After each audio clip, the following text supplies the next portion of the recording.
Alors que le prix TD de littérature canadienne pour l'enfance et la jeunesse dévoile ses finalistes 2024, une question se pose. Quel impact ces distinctions ont-elles sur la carrière des illustrateurs locaux? Orbi, finaliste gaspésienne pour le Cumulus Machinus, nous partage son expérience et ses aspirations.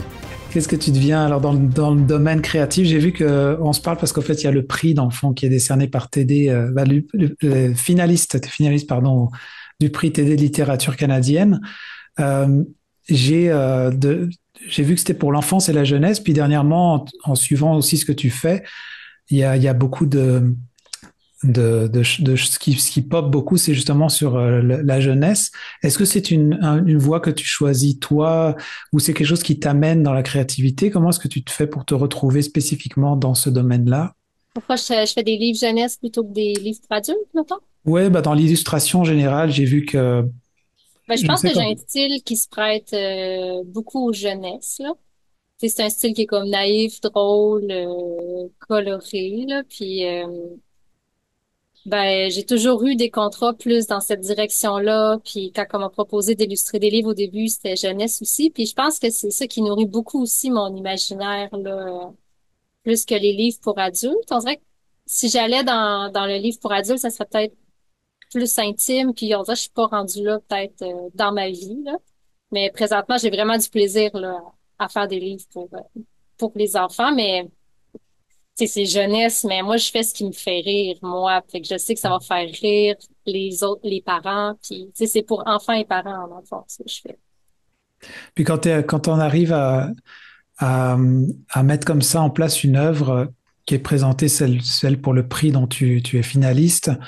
Est-ce que j'ai vu que c'était une histoire qui était écrite par, il me semble que c'est Hugo Manticone, Ouais. une autre personne qui écrit une histoire, puis toi tu te retrouves à devoir imaginer puis créer. Est-ce que tu travailles souvent dans cette dynamique-là? Ben, j'ai fait beaucoup de livres là, en collaboration avec des auteurs. C'est comme ça que j'ai commencé ma carrière là, comme illustratrice dans le livre. Euh, Puis à un moment, j'ai eu une idée de livre que j'ai écrit, puis ça a très bien marché. Fait que là, ça c'est un peu j'ai commencé à faire plus de livres comme autrice aussi. Puis j'essaie de faire de moins en moins de livres en collaboration parce que j'aime vraiment ça faire mes livres comme autrice. Mais de temps en temps, il y a comme des textes qui m'arrivent que je peux pas laisser passer parce que je les trouve trop drôles. Puis c'est ça, le livre de Hugo, quand Hugo m'a proposé son texte, j'avais vraiment envie d'illustrer. Là. Je savais que c'était un texte que mes enfants qui ont 9 et 10 ans maintenant allaient aimer. Fait que c'est pour ça que j'ai accepté. Puis c'est leur livre préféré là, dans les livres que j'ai faits, justement, mes enfants. Ah oui. Toi tu reçois un scénario, puis c'est toi après qui tu vois comment ça pop et si s'il y a quelque chose qui ressort, c'est tu vas de l'avant avec ça. Oui, oui, oui. Ok. C'est sûr que tu sais, j'en reçois quand même souvent là, des demandes pour illustrer des textes. Puis même s'il y en a que je trouve intéressants, là, j'essaie de. Je peux pas dire oui à tout parce que c'est très, très long faire un livre. Fait que si je veux laisser de la place pour mes textes à moi, il faut vraiment que je limite là, mais oui, dans le fond, quand l'auteur écrit son texte, il envoie le manuscrit là, souvent ça va être divisé déjà par page ou pas là. Puis nous ensuite les illustrateurs on imagine comment qu'on le met en image ensuite. Et ça te prend à peu près combien de temps, justement, par exemple, si on garde l'exemple de celui-ci? C'est un Euh, bon 6 mois ce livre-là, ouais. ouais, ok, Mm. d'accord. Alors, qu'est-ce qui t'a attiré dans cette histoire-là? Si on revient au livre. Ben je sais pas, j'aimais le personnage principal, là, Ovid. Tu sais, ben, en fait, le sujet, c'est ça se passe pendant une tempête de neige, puis lui, il avait un examen de maths, puis son examen de maths est comme annulé parce qu'il y a une tempête de neige, fait qu'il est trop content d'aller jouer dehors. Fait qu'on dirait que moi, ça venait vraiment chercher l'enfant en moi, là. Je me rappelle, là, comment j'étais contente, puis encore comme parent, là, on dirait que j'haïs pas ça. Des fois, là, quand il y a des petites pauses imposées par les tempêtes, puis l'ambiance, là. Tu sais, là, on dirait que les enfants, ils vont moins jouer dans la tempête que nous, on allait quand on était jeunes, là. Mais j'aimais ce côté-là. Puis après ça, il y a un côté tout un peu magique là, qui se passe dans le livre. Tu sais, il trouve une télécommande en glace, il pèse sur un bouton, puis la neige, elle arrête de tomber. Puis là, il panique, il repèse sur le bouton, puis la neige, elle se met à remonter, puis lui aussi, tu sais. Puis là, ça se passe dans un nuage vaisseau de bonhomme de neige ils font de la neige dans le fond pour pouvoir continuer d'exister, là. Fait que j'aimais comme tout le côté loufoque, là, de l'histoire puis la façon que c'était écrit aussi. Ok. Alors, et juste ce que je comprends, c'est que tu puises aussi ton inspiration dans ta vie à toi, personnelle et quotidienne. Ah Parce que, oui, ouais. 100% de mon inspiration. Ben, tu sais, je pense que quand on est artiste, quand on est auteur, ça part quand même toujours de nous, là, tu sais, notre expérience, nos idées, notre façon de voir le monde. Fait que, mais quand même, moi particulièrement, comme quand j'écris, c'est vraiment beaucoup basé sur, c'est un peu les petits trucs drôles de la vie quotidienne, là, tu sais, les anecdotes comiques là, que je vais extraire pour mettre en histoire, comme quelqu'un qui aime raconter ce qui s'est passé de drôle là, dans sa vie. Puis quand j'illustre, ben c'est ça aussi là. Je pars vraiment comme de, c'est ça, soit mon ressenti quand j'étais enfant ou ce que je vois par rapport à mes enfants, à moi ou moi, tu sais, mon point de vue de parent. Ça part pas mal tout de là, ouais. Est-ce que je me trompe en disant que, est-ce qu'il peut y avoir Orbi l'illustratrice avant qu'elle soit maman, puis au niveau des aspirations, ou après, je veux dire, ou Ben, tu c'est parles sûr aussi de que ton c'est vraiment enfance. plus riche, là. C'est vraiment plus riche parce qu'avant d'être parent, tu as une idée de ce que c'est la vie de parent, mais quand tu le vis, t'es dedans, là, t'es dans le bordel, t'es dans ce que les enfants font, leur imaginaire, le type de jouet, la façon que ça va traîner à terre, tu sais, les réactions, les interactions aussi parents-enfants. Je sais pas si j'aurais été outillée de la même façon là, si j'avais fait des livres avant les enfants. Tu sais, mon premier livre, je l'ai commencé, j'avais pas d'enfant, La petite rue, le vélo, la lune, puis je suis tombée enceinte pendant que je l'illustrais. Fait que lui, il a quand même été fait dans ma vie d'avant, d'être maman, mais les autres ont tous été faits quand même là dans une ambiance de je suis maman et je sais c'est quoi. Hmm. Après, sais-tu des maquettes que tu as préparées pour ce livre-là en particulier? À chaque fois que je fais un livre, il y a plusieurs étapes là, par lesquelles je passe. Là, tu sais, je fais pas juste, mettons, recevoir le texte, là, je commence à faire les images en Oui, c'est couleur ça. directement. Là, il y a tout un processus qui se fait. Puis, tu sais, au départ, le premier processus, c'est un peu de, de se demander à quoi les personnages vont ressembler. Là. Il y a ça aussi, je pense, qui a fait que j'ai choisi d'illustrer ce livre-là, là, c'est qu'il y avait des bonhommes de neige. Ça faisait longtemps que j'avais envie de faire un livre qui se passe l'hiver. Puis, j'avais envie d'aller comme vers des bonhommes de neige moins typiques là, que ce qu'on dessine. Mettons, on pense à un bonhomme de neige, il y a comme trois boules, un Hmm. chapeau de forme, un foulard, puis bon, finalement, mon personnage principal, il ressemble un peu à ça, mais j'ai essayé de sortir un peu plus du moule pour les prochains. Puis j'ai fait comme une recherche sur Internet. Dans le fond, j'ai sorti plein de bonhommes de neige que je trouvais beaux, puis j'ai demandé aux gens aussi sur Facebook de m'envoyer des photos de leurs bonhommes de neige à eux, fait comme des vrais bonhommes, là, tu sais. Comme lui ici, c'est un bonhomme que mes enfants avaient fait, je le trouvais tellement beau, tu sais, il avait fait plein de boules pour les cheveux. Puis c'est pas quelque chose que j'aurais nécessairement pensé à illustrer là, de prime abord, tu sais, de mon imagination à moi. Fait qu'il y en a plein comme ça, là. Je pense que j'ai fait 3 ou 4 pages, là, juste remplies de bonhommes pour me mettre un peu dans le bain. Puis après ça, en dessinant, il y en a-tu un après ça certains qui t'attirent plus que d'autres à un moment donné ou? Je les ai un peu toutes mis là, dans le livre. Ah oui, ok. Parce qu'il y a des scènes où il y a beaucoup, beaucoup de bonhommes, là. À un moment donné, on rentre dans une usine, puis il y a plein de bonhommes qui se promènent partout. Fait que là, j'ai pu aller puiser, là, dans cette recherche-là que j'avais faite. Puis pour le personnage, même chose, tu sais, c'est un livre qui devait être fait en couleur restreinte, ce qui est pas le cas de mes autres livres. Fait que ça m'a créé un petit peu de stress. Mais en même temps, je trouve ça le fun de partir avec une contrainte, puis essayer des choses. Fait que, tu sais, j'ai testé comme plusieurs palettes de couleurs, de façon de mettre les couleurs là. C'est comme là, je me rapprochais plus de la palette finale du livre. Ok. Puis ici, là, ça commençait à être plus comme dans les couleurs que j'allais utiliser. Finalement, j'ai travaillé en gris, brun, rouge et bleu. C'est pas 2 couleurs, mais presque. Finir à c'est un résultat final qui ressemble à ça, dans le fond, là. Tu sais, quand je dis qu'il y a beaucoup de bonhommes de neige là à l'intérieur, il y a comme quelques double pages comme ça où ça se passe là dans l'usine à neige.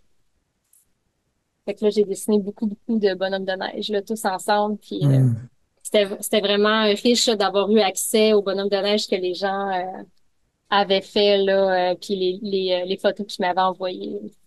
Je constate parce que moi, j'ai juste eu accès à la couverture. En fait, Ah, t'as j'avais pas en lu le tête un livre? livre. Non, mais j'avais en tête Excellent livre. un livre comme beaucoup plus court, plus petit. Mais là, j'observe qu'il y a quand même des pages en Non, conséquence. c'est un roman, dans le fond, c'est un roman jeunesse. Il y a D'accord, ok. 128 pages.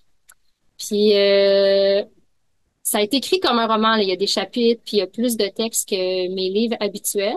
Puis moi, c'est la première fois que j'ai illustré un roman, puis j'ai pas été capable de l'illustrer comme un roman, là, juste une image de temps en temps, là. Je l'ai vraiment illustré comme si c'était un Ok, album jeunesse, là. Fait que chaque page, en le fond, a des illustrations, plus ou moins grandes, là, mais d'accord, ok. Oui, donc ça t'a donné peut-être plus de travail qu'à l'habitude.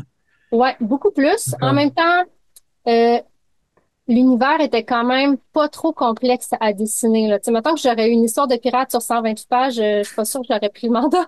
Ok, d'accord. Mais, tu sais, ça, c'était tu sais, ça restait simple quand même, là, tu sais, pour le niveau de détail puis de décor. Il y a quand même beaucoup de bonhommes de neige, quand même, là, mais, Hmm. ça, je pense que l'approche aussi en couleur restreinte m'a permis de sauver du temps, là, au moment des illustrations finales, là.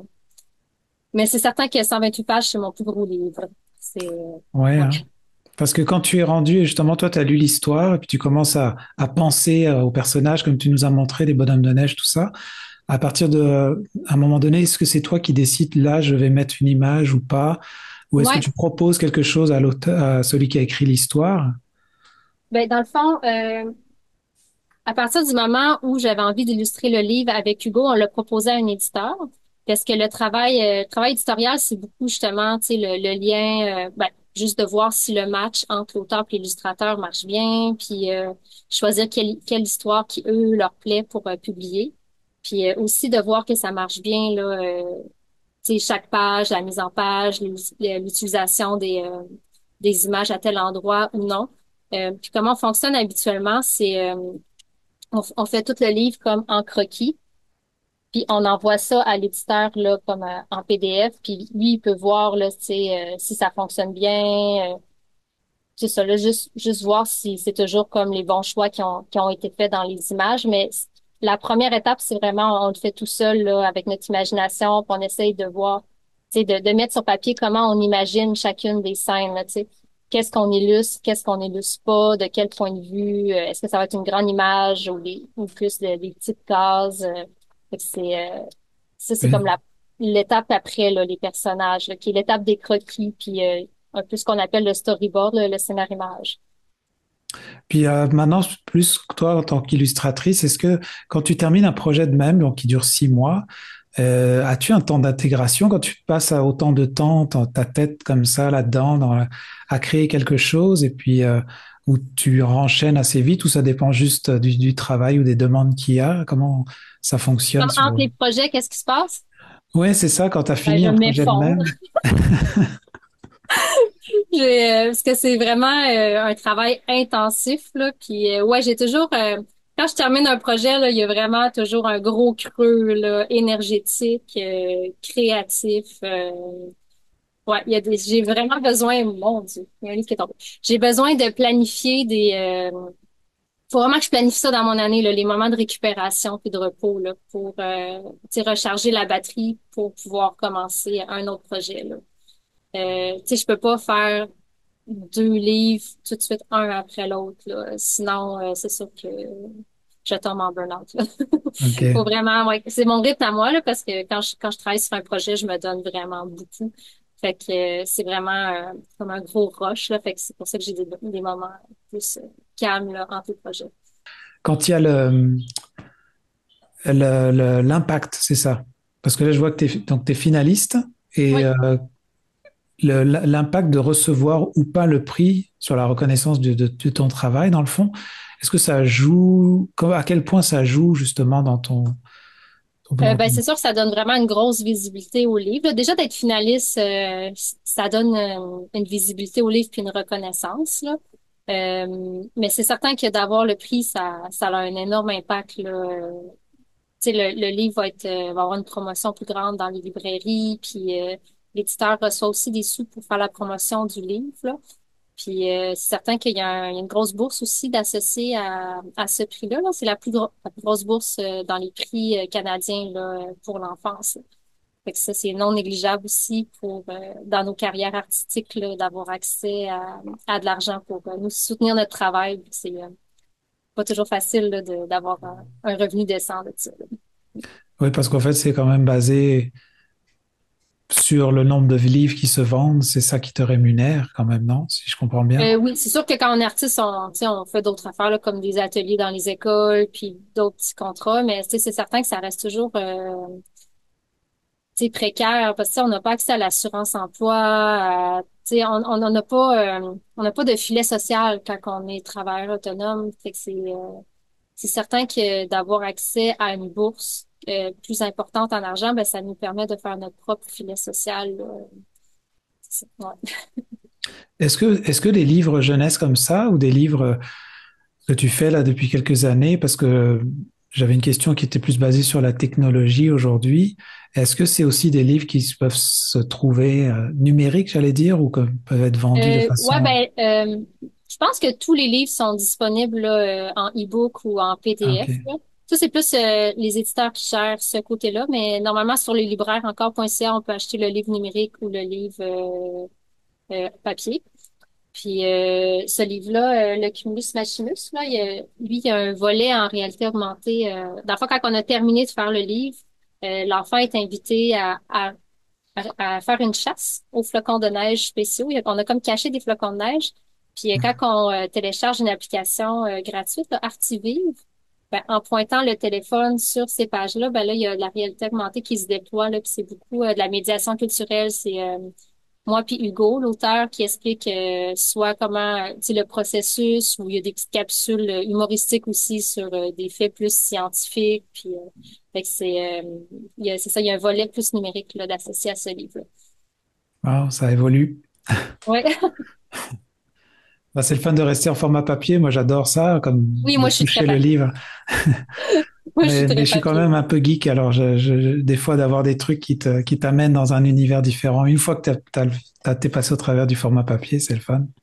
Ouais, Mm. ben moi, j'ai pas de téléphone intelligent, là, fait que tu sais, j'ai pas pu le tester tant que ça, sauf en empruntant celui à mon chum. Mais les enfants, ils ont vraiment aimé ça, puis j'ai des beaux retours aussi de gens tu sais, qui ont revisité le livre après, là, avec la réalité augmentée pour savoir un peu plus comment le livre est fait. Puis, tu sais, il y a un petit atelier aussi à la fin où on invite les enfants à faire un bonhomme de neige ou à le dessiner. Puis, fait que ça ajoute comme une autre dimension là, au livre. Là, tu sais, t'as le livre papier, mais après ça, t'as comme l'expérience que tu rencontres l'auteur, l'illustratrice. Vous écoutez votre reflet d'ici. Revoyez tous nos reportages sur notre site Internet. La clinique d'optométrie Les Mérions est fière de vous présenter cette programmation. Le soin de votre vue passe sous les yeux de la clinique d'optométrie Les Mérions. Avec un vaste choix de montures pour le style, le confort, les marques. Clinique d'optométrie Les Mérions. 689 5553.